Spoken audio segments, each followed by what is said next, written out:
volume udara, pertukaran gas, dan frekuensi respirasi.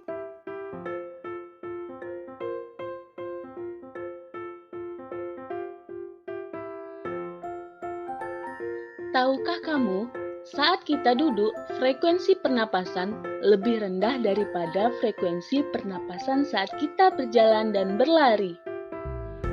Mengapa demikian? Lalu, pernahkah kamu berpikir berapa volume total yang kita perlukan untuk bernapas? Dan bagaimana proses pertukaran gas oksigen dan karbon dioksida di dalam tubuh? Untuk menjawab pertanyaan tersebut, ayo simak penjelasan berikut ini. Volume pernapasan terdiri dari volume tidal, volume cadangan inspirasi, volume cadangan ekspirasi, volume residu, kapasitas vital paru-paru, dan kapasitas total paru-paru. Yang pertama ada volume tidal. Volume tidal yaitu volume udara yang keluar masuk paru-paru saat tubuh melakukan inspirasi atau ekspirasi biasa.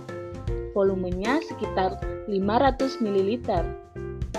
Volume cadangan inspirasi yaitu volume udara yang masih dapat dimasukkan ke dalam paru-paru setelah melakukan inspirasi normal. Volumenya sekitar 1500 ml.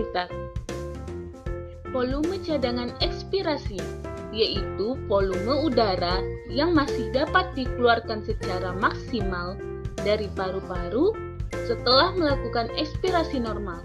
Volumenya sekitar 1500 ml. Volume residu yaitu volume udara yang masih tersisa di dalam paru-paru setelah melakukan ekspirasi secara maksimal. Volumenya sekitar 1000 ml. Selanjutnya, kapasitas vital paru-paru, yaitu total dari volume tidal ditambah volume cadangan inspirasi ditambah volume cadangan ekspirasi.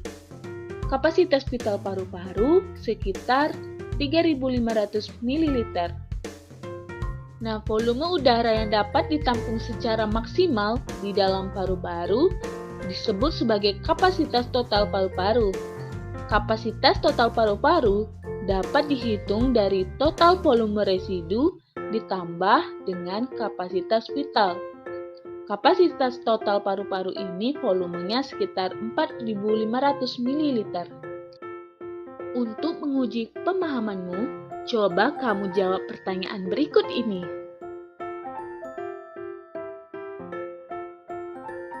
Selanjutnya, ketika kita bernapas, oksigen masuk ke dalam tubuh, sedangkan karbon dioksida dikeluarkan dari tubuh. Karena proses tersebut, di dalam tubuh terjadi pertukaran gas antara oksigen dan karbon dioksida. Bagaimana prosesnya? Di mana terjadi pertukarannya? Untuk menjawab pertanyaan tersebut, ayo simak penjelasan berikut ini. Proses pertukaran gas oksigen dan karbon dioksida terjadi di dalam alveolus. Sewaktu inspirasi, konsentrasi oksigen dalam paru-paru meningkat dan tekanan parsialnya menjadi 100 mm Hg. Hal ini berbeda dengan tekanan di dalam pembuluh darah yaitu 40 mm Hg. Dengan demikian, sesuai dengan prinsip difusi, oksigen yang ada di alveolus akan mengalir secara otomatis ke pembuluh darah atau pembuluh kapiler. Selanjutnya, hemoglobin di sel darah merah akan mengikat oksigen. Ikatan hemoglobin dengan oksigen disebut sebagai oksihemoglobin. Reaksi pengikatan oksigen oleh hemoglobin terjadi melalui persamaan reaksi bolak-balik seperti berikut. Oksihemoglobin merupakan senyawa yang tidak stabil. Senyawa itulah yang akan melepaskan oksigen di tempat yang konsentrasi oksigennya rendah. Hal itu menjadikan hemoglobin sangat berguna untuk membawa darah dari paru-paru ke jaringan-jaringan tubuh. Selanjutnya, karbon dioksida juga berdifusi, tetapi dengan arah yang berbeda, yaitu pembuluh kapiler ke alveolus. Hal ini bisa terjadi karena tekanan karbon dioksida di dalam pembuluh darah atau pembuluh kapiler adalah 45 mm Hg, lebih tinggi daripada di paru-paru yaitu 40 mm Hg. Dengan demikian, karbon dioksida akan berdifusi dari pembuluh darah ke alveolus untuk selanjutnya dibawa keluar tubuh saat melakukan ekspirasi. Nah, bagaimana? Sudah paham kan? Sekarang coba kamu jawab pertanyaan berikut ini. Selanjutnya, kita akan membahas tentang frekuensi pernapasan atau respirasi. Saat kamu beraktivitas, kamu membutuhkan oksigen agar dapat menghasilkan energi. Semakin banyak aktivitas yang kita lakukan, maka semakin banyak energi yang kita perlukan. Oleh karena itu, semakin banyak pula oksigen yang kita butuhkan. Untuk memperoleh oksigen yang lebih banyak, menyebabkan intensitas masuk atau keluarnya udara lebih cepat dari biasanya. Proses ini disebut dengan frekuensi pernapasan.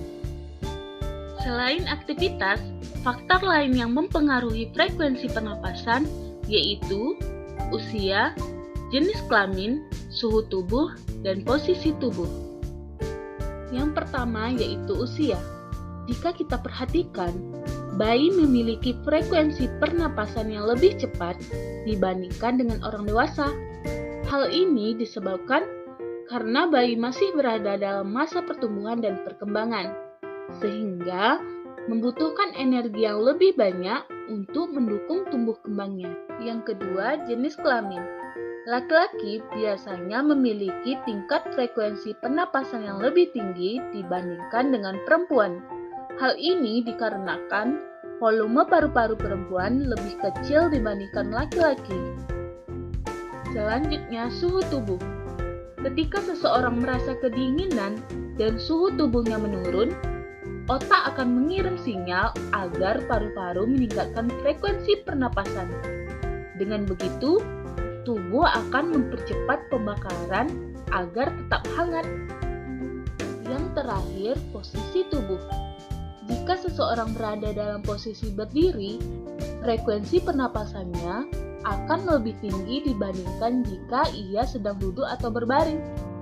Hal ini terjadi karena ketika ia berdiri, tubuh memerlukan energi yang lebih besar untuk menjaga agar tetap seimbang, sehingga frekuensi pernapasan ditingkatkan untuk memenuhi kebutuhan energi tersebut.